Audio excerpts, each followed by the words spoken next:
Hello students, this is the continuation of my previous video. I'm going to catch up from where I left. So we were discussing about accounting entries in the books of transferor company, and then we have already discussed till transaction number 8. Now I'm going to discuss about transaction number 9 for profit or loss on realization. At this point of time, I just want you all to imagine the realization account. The realization account has two sides, right? Debit side and then credit side. Always remember, when the credit side of the realization account is heavier, যদি realization accountৰ credit side to যদি ডাঙৰ হয়, তেতিয়াহ'লে মানে profit হৈ আছে, মনত ৰাখিবা, the difference will be profit. যদি credit side to যদি ডাঙৰ হয়, the credit side is greater, that means the difference will appear in the debit side, okay, as to equity shareholder.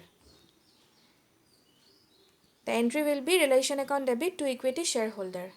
And if the debit side is greater, যদি realization account debit side to যদি ডাঙৰ হয়, তেতিয়াহ'লে difference to কোনপিনে আহিব, credit side আহিব as by equity shareholder. Okay, the entry will be equity shareholder account debit to realization account.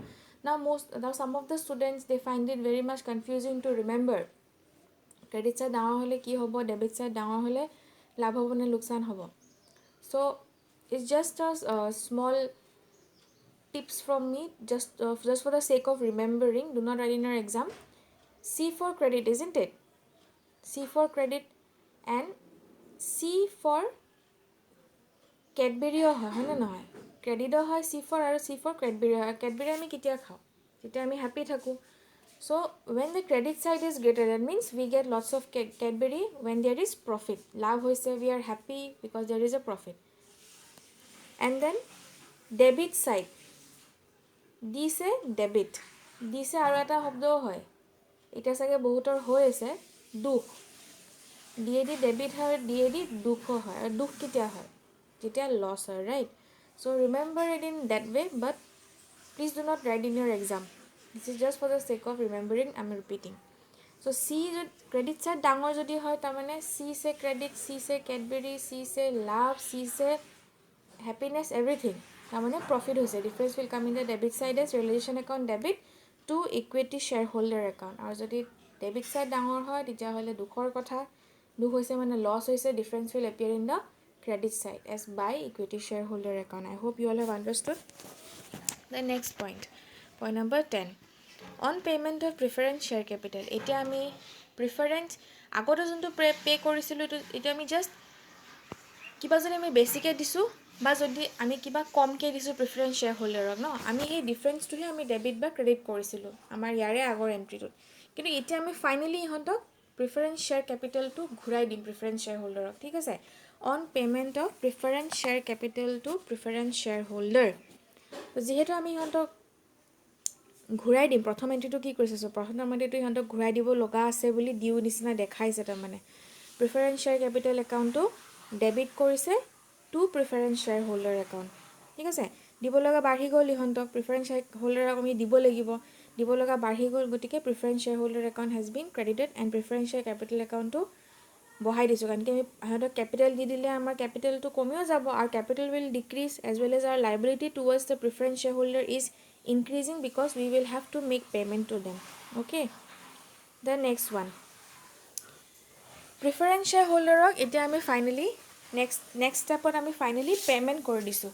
we have paid to preference shareholder in our next step. সেইকাৰণে আমাক ইহঁতক দিব লগা লাইবিলিটিটো কমি গ'ল, একেবাৰে কমি গ'ল. আমি প্ৰিফাৰেঞ্চ শ্বেয়াৰ হোল্ডাৰক যিমানখিনি লাইবিলিটি দিব লাগে গোটেই লাইবিলিটিখিনি কমি গ'ল আমাৰ, সেইকাৰণে প্ৰিফাৰেঞ্চ শ্বেয়াৰ হোল্ডাৰ একাউণ্টটো ডেবিট কৰি দিছোঁ. আৰু যিহেতু আমি ইহঁতক পে'মেণ্ট কৰিছোঁ, যদি আমি ইহঁতক কেছ পে'মেণ্ট কৰোঁ তেতিয়াহ'লে বেংক একাউণ্ট কমি যাব, bank account will decrease.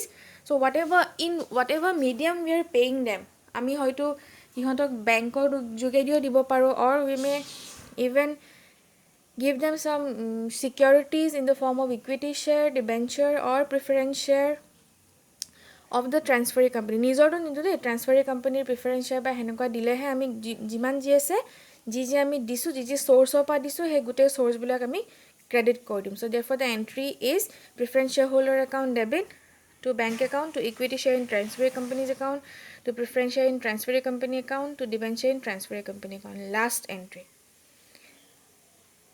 Next, on transfer of share capital, accumulated profit, etc. to equity shareholder account. এতিয়া preference shareholderক সব দি দিলে, দিয়াৰ পিছত এতিয়া ইকুইটি শ্বেয়াৰহোল্ডাৰে এই যে accumulated profit যদি কিবা যদি আছে, ক'ত থাকে এইবিলাক? Reserve, accumulated profit, just try to remember ক'ত থাকে reserve and accumulated profit balance শ্বীটৰ লাইবিলিটি ছাইডত, ৰাইট? যদি কিবা আমাৰ ক্ৰেডিট বেলেঞ্চ থাকে ৰিজাৰ্ভ, ইকুইটি শ্বেয়াৰ কেপিটেলতে হওক বা ৰিজাৰ্ভ ফাণ্ডত, কেপিটেল ৰিজাৰ্ভতে হওক, whatever credit balance is there, it is in the liability side. তাৰমানে আমি কিবা এটা জমা কৰিছোঁ বোলে, গোটেই পুঞ্জি নিচিনা হয়, তো সেইবিলাক গোটেই ইকুইটি শ্বেয়াৰহোল্ডাৰে লৈ ল'ব। এইবিলাকতো লাইবিলিটি ছাইডত থাকে, ক্ৰেডিট বেলেঞ্চ হয়, গতিকে যিহেতু লৈ ল'ব এইবিলাক ৰিজাৰ্ভ একাউণ্টৰ পৰা পইচাটো ইকুইটি শ্বেয়াৰহোল্ডাৰে লৈ ল'ব, গতিকে এইবিলাক একাউণ্ট গোটেই কমাব লাগিব। এইবিলাক একাউণ্টত পইচা থাকিলে কি হয়, ক্ৰেডিট বেলেঞ্চ হোৱা মানে পইচা আছে, তো এইটো আমি কমাই দিব লাগিব। একাউণ্টকেইটা কমাই দিলোঁ মানে গোটেইবিলাক একাউণ্ট আমি ডেবিট কৰি পেলালোঁ। We have reduced whatever reserve fund, whatever profits were there in the liability side of the balance sheet. We have reduced it and therefore debited. তাৰপিছত টু ইকুইটি শ্বেয়াৰহোল্ডাৰে পাই যাব with the total amount of all this reserve and profits. Next entry, যদি কিবা loss আছে, লছটোতো সিহঁতি বিয়াৰ কৰিব লাগিব। therefore লছ কোনপিনে থাকে? যেতিয়া এইবিলাক বেলেঞ্চ শ্বীটৰ এছেট ছাইডত যেতিয়া এপিয়াৰ কৰে, it may be statement of profit and loss deficit হ'লে কি থাকে? বেলেঞ্চ শ্বীটৰ এছেট ছাইডত PL ডেবিট থাকে, ৰাইট? এছেট ছাইডৰ পিনে PL debit, or it is deficit in the statement of profit and loss account বা preliminary expenses, underwriting commission, সেইবিলাক গোটেই it is in the asset side of balance sheet. So' এইবিলাক লছেছবিলাকো একুমুলেটেড লছেছ, ফিক্টিচিয়াছ লছেছ, ফিক্টিচিয়াছ asset, একুমুলেটেড লছেছ, এইবিলাক চব equity শ্বেয়াৰহোল্ডাৰে বেয়াৰ কৰিব লাগিব।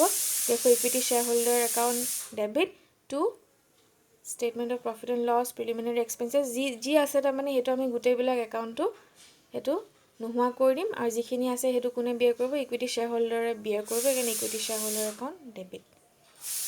Next, on payment to equity shareholder, finally যিমান ৰিমেইন কৰে এইখিনি আমি ইকুইটি শ্বেয়াৰহোল্ডাৰক পে'মেণ্ট কৰি দিম। গতিকে equity shareholder account debit two shares in transferee company account. In this particular point, I want you all to remember a company and its shareholder are two distinct entity. As per separate entity concept, company আৰু shareholder বেলেগ হয়নে নহয়? Equity shareholder company এটা নহয়, I have two different existence. Finally কোম্পানীৰ যিমানখিনি remaining থাকে সেইখিনি গোটেইখিনি কোনে পাব? ইকুইটি শ্বেয়াৰহোল্ডাৰবিলাকে পাব।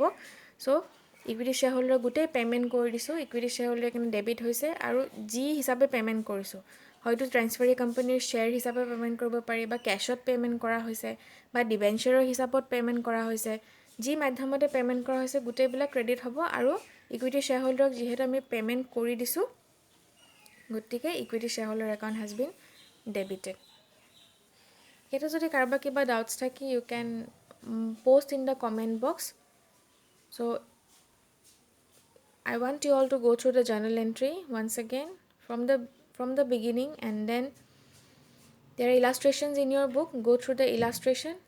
In my next video, I'll be discussing illustration with you. Thank you.